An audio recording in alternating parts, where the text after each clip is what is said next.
மின்னலை பிடித்து மின்னலை பிடித்து மேகத்தில் துடைத்து பெண் என்று படைத்து வீதியில் விட்டு விட்டான்.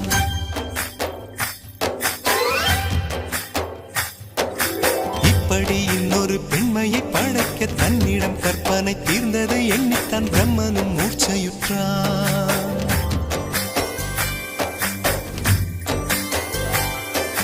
மின்னலை பிடித்து மேகத்தில் துடைத்து பெண் என்று படைத்து வீதியில் விட்டு விட்டார். இப்படி இன்னொரு பெண்மையை படைக்க தன்னிடம் கற்பனை தீர்ந்ததை எண்ணித்தான் பிரம்மனும் மூர்ச்சையுற்றார். அவளின் நாசிக்குள் நுழைந்த காற்று உயிரை தடவி திரும்பும் போது மோட்சம் அடைந்து ராகங்கள் ஆகின்றதே. மழையின் துளிகள் அவளை நனைத்து மார்பு கடந்து இறங்கும் பொழுது முக்தி அடைந்து முத்துக்கள் ஆகின்றதே. மின்னலை பிடித்து மேகத்தில் துடைத்து பெண் என்று படைத்து வீதியில் விட்டு விட்டார்.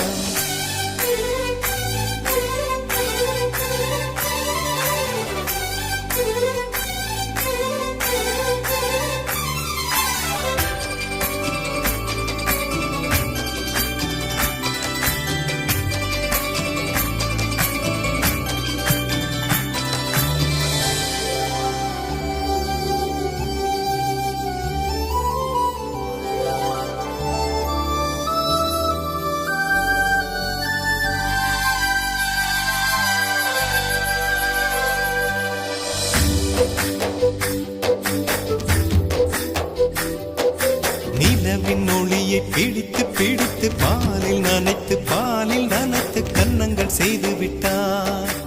உலக மலர்கள் பறித்து இரண்டு பந்துகள் அமைத்து பெண்மை சமைத்து விட்டார். அழகு என்பது ஆண்பாலா பெண்பாலா என்பதில் எனக்கு சந்தேகம் தீர்ந்தது. அழகு என்பது நிச்சயம் பெண்பாலடா.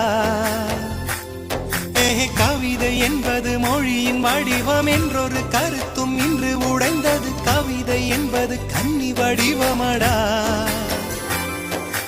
மின்னலை பிடித்து மேகத்தில் துடைத்து பெண் என்று படைத்து வீதியில் விட்டு விட்டார்.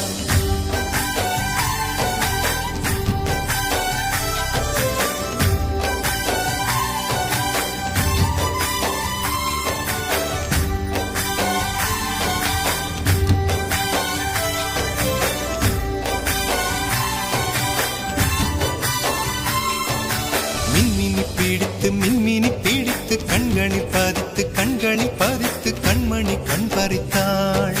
தங்கத்தை எடுத்து அம்மியில் அரைத்து மஞ்சளாய் நினைத்து கண்ணத்தில் குழைத்து ஜீவனை ஏன் எடுத்தாள். காவித்துறவிக்கும் ஆசை வளர்ப்பவள், அருகம் புல்லுக்கும் ஆண்மை கொடுப்பவள், பெண்களின் நெஞ்சுக்கும் பித்தம் கொடுப்பவளே. தெரிந்த பாகங்கள் உயிரை தந்திட, மறைந்த பாகங்கள் உயிரை வாங்கிட, ஜனனம் மரணம் ரெண்டும் தருபவளே. மின்னலை பிடித்து மேகத்தில் துடைத்து பெண் என்று படைத்து வீதியில்